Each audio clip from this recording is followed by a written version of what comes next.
Hi friends, मैं परविंदर खारी।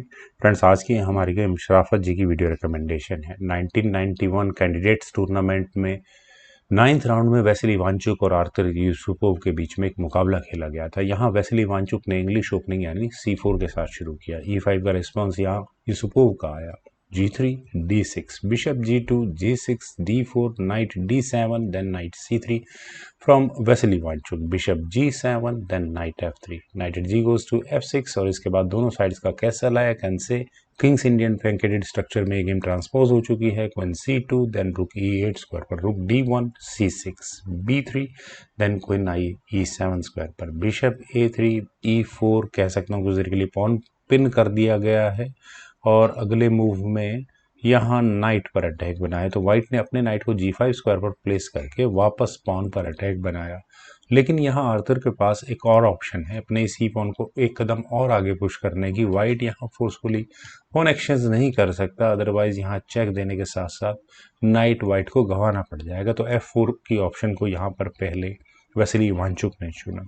Night F8, then हुआ B4, bishop आया F5 स्क्वायर पर क्वीन पर अटैक बनाने के लिए queen B3, that's okay. H6 night पर अटैक, नाइट गया वापस F3 स्क्वायर पर, नाइट G4 और यहाँ से इस नाइट के लिए एक आउटपोस्ट तो ऐसी मिलती है जो काफ़ी इन डेप्थ पेनिट्रेशन वाइट की गेम में बना रही है। खैर B5, G5 पॉन एक्सचेंज की कोशिश है किंग स्ट्रक्चर के सामने। अपना भी कैसा स्ट्रक्चर डिस्ट्रॉय हो चुका है। BTech C6, BTech C6, night आया E5 स्क्वायर पर और यहाँ इस D6 पॉन के पिन होने का पूरा फायदा उठाया गया है। थ्रेट क्या है यहाँ इस C6 पॉन को लेने की, लेकिन उससे पहले खेला गया G टेक्स F4 और अब यहाँ व्हाइट के पास दो ऑप्शंस हैं। बिशप से इधर इस C6 पॉन को लेकर दोनों रुक्स पर फॉक लगाई जाए। पहले इसी मूव को देखते हैं कि बिशप टेक C6 से होगा क्या। दोनों रुक्स पर फॉक होगी, लेकिन ब्लैक अपने एक रुक को क्वीन पर अटैक बनाकर पहले बचाएगा और जब तक ये क्वीन बचेगी उसके बाद यहाँ ब्लैक का दूसरा रुक बिशप पर अटैक बना रहा होगा। तो यहाँ वेसिली इवांचुक ने डिसाइड किया कि वे करेंगे नाइट टेक C6 और नाइट टेक C6 होने के बाद डायरेक्टली क्वीन पर अटैक बनेगा। No issues. यहाँ पर यूसुपोव की तैयारी ही कुछ ऐसी है कि उन्हें अपने क्वीन को G5 स्क्वायर पर ही लेकर जाना था और यहाँ थ्रेट्स जो बनती नजर आ रही हैं, नाइट, बिशप और क्वीन सीधा किंग हंट के लिए पहुंच चुकी हैं।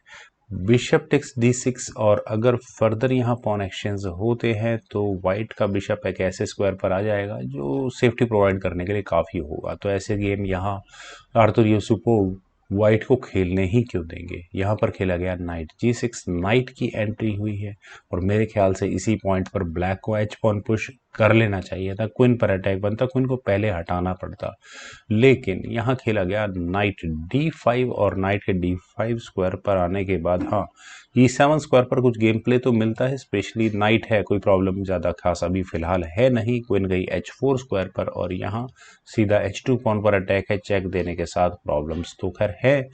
H4 तो वाइट को करना ही पड़ा, तो नाइट F2 ठीक है, अच्छी ऑप्शन है। ऐसा करने के बाद यहाँ रुक पर अटैक बनता है और ये क्वीन डायरेक्टली पहुंचती है इस F2 पॉन पर, लेकिन यहाँ खेला गया नाइट टेक्स H4 और सीधा सीधा मेटेरियल या नाइट सेक्रीफाइस आया है और E7 स्क्वायर पर जो ग्रिप थी ब्लैक की या जो डिफेंस था ब्लैक का वो यहाँ कॉम्प्रोमाइज हो चुका है। G टेक्स H4 होने के बाद क्वीन टेक्स H4 और जो गेम प्लान यहाँ व्हाइट के पास है उसे इम्प्लीमेंट करने का टाइम तो आ गया है। बिशप भी अनडिफेंडेड है, तो as simple as that knight at D goes to E7 with a check forking king and bishop और जो पीस अनडिफेंडेड है उसे देखकर टैक्टिक्स प्लान की जा सकती है। किंग गया H8 स्क्वायर पर, देन हुआ नाइट टेक्स F5, क्वीन पर अटैक बना, क्वीन तो बच गई H2 स्क्वायर पर एक चेक देने के साथ। किंग जब F1 स्क्वायर पर गया देन हुआ रुक E6 और रुक के E6 स्क्वायर पर आने के बाद बिशप, देन नाइट और नाइट के साथ इश्यूज हो सकते हैं, लेकिन व्हाइट ने भी यहाँ अपनी क्वीन को B7 स्क्वायर पर प्लेस किया और डायरेक्टली यहाँ इस रुक पर अटैक बनाया। मेरे ख्याल से यूसुपोव को अपने रुक को बचा लेना चाहिए था और G8 स्क्वायर सबसे अच्छी बेहतरीन पोजीशन हो सकती। ज़्यादा से ज़्यादा व्हाइट यहाँ क्वीन टेक्स F7 ही कर पाता, उसके बाद रुक F6, fucking queen and night. लेकिन चलते हैं एक्चुअल गेम पर। यहाँ खेला गया रुक G6। सरप्राइजिंगली यूसुपोव ने अपने इस रुक को नहीं बचाया, रुक सेक्रीफाइस आया directly. Queen takes A8 check, king गया H7 स्क्वायर पर। और जो ये रुक सेक्रीफाइस आया था, ये क्यों आया था? मुझे ऐसा लगा कि यहाँ पूरी गुंजाइश है क्वीन सेक्रीफाइस की ब्लैक के पास। यहाँ पर नाइट E7 जैसा कोई मूव अगर वाइट चले और अगले मूव में यहाँ चेकमेटिंग थ्रेट दे, जो कि होना बहुत हद तक संभव है, तो यहाँ पर ब्लैक क्वीन H1 चेक कर सकता है।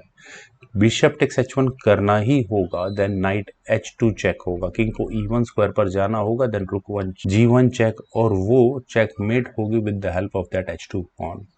तो यहाँ पर पहले किया गया वाइट के द्वारा क्वीन G8 चेक। गेम में वापसी करने के लिए अपनी क्वीन सेक्रीफाइस दी है। क्यों दी है? मेरे ख्याल से वाइट के पास इनफ मटेरियल था, वो अफोर्ड कर सकते थे थोड़ा बहुत मटेरियल देना। किंग टेक्स G8 हुआ, फिर देन हुआ नाइट E7 चेक, किंग जब H7 स्क्वायर पर गया, then knight takes G6, F takes G6, यहाँ एक्सचेंज अप होने का मौका दोबारा वाइट को मिला है, फिर नाइट पर अटैक है, knight takes G7, night F2। यहाँ पर अभी इस नाइट को नहीं लिया गया है। नाइट के F2 स्क्वायर पर आने के बाद यहाँ ब्लैक अगले मूव में क्या थ्रेट दे रहा है?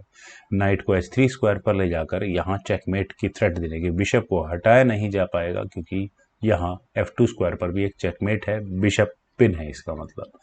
बिशप टेक्स F4, क्वीन पर अटैक बना, क्वीन टेक्स F4, और ऐसा होने के बाद नाइट E6 वापस क्वीन पर अटैक बनाया। मेरे ख्याल से वीक मूव है, और वाइट भी यहाँ समझ चुके थे कि उनके लिए इस गेम में बचना बहुत मुश्किल है। हालांकि मटेरियल वाइज अगर हम बात करें तो 4 पॉन्स दोनों खिलाड़ियों के पास है।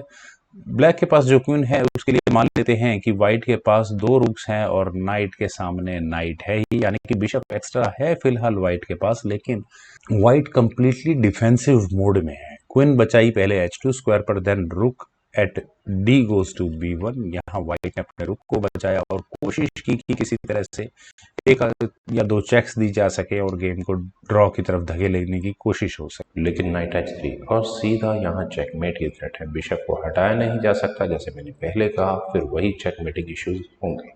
पर वाइट ने चांस लिया, रुक B7 चेक, नो यूज, क्योंकि ब्लैक का किंग ऑलरेडी H8 स्क्वायर पर जा सकता है और फर्दर कोई चेक आती नहीं है। Rook B8 check, queen takes B8, bishop takes H3, कोशिश की कि शायद कुछ फाइट बैक रह सके क्वीन के सामने। नाइट, बिशप और रुक किसी तरह से वर्कआउट कर जाए, लेकिन क्वीन के G3 स्क्वायर पर जाने के बाद क्या कोई सोल्यूशन है? यहाँ इस चेकमेट को रोकने का कोई भी नहीं है। तो इसी कारण से वेस्ली इवांचुक ने यहाँ रिजाइन कर दिया। फ्रेंड्स, बहुत ही गजब की गेम। मुझे उम्मीद है आप सभी लोगों को भी गेम जरूर पसंद आई होगी। तो आप लोग इस वीडियो को लाइक करें, शेयर करें और मेरे यूट्यूब चैनल चेस गुरु को प्लीज सब्सक्राइब जरूर करें। आपके कमेंट्स का मुझे बेहद इंतजार रहेगा। Thank you for watching and bye for now.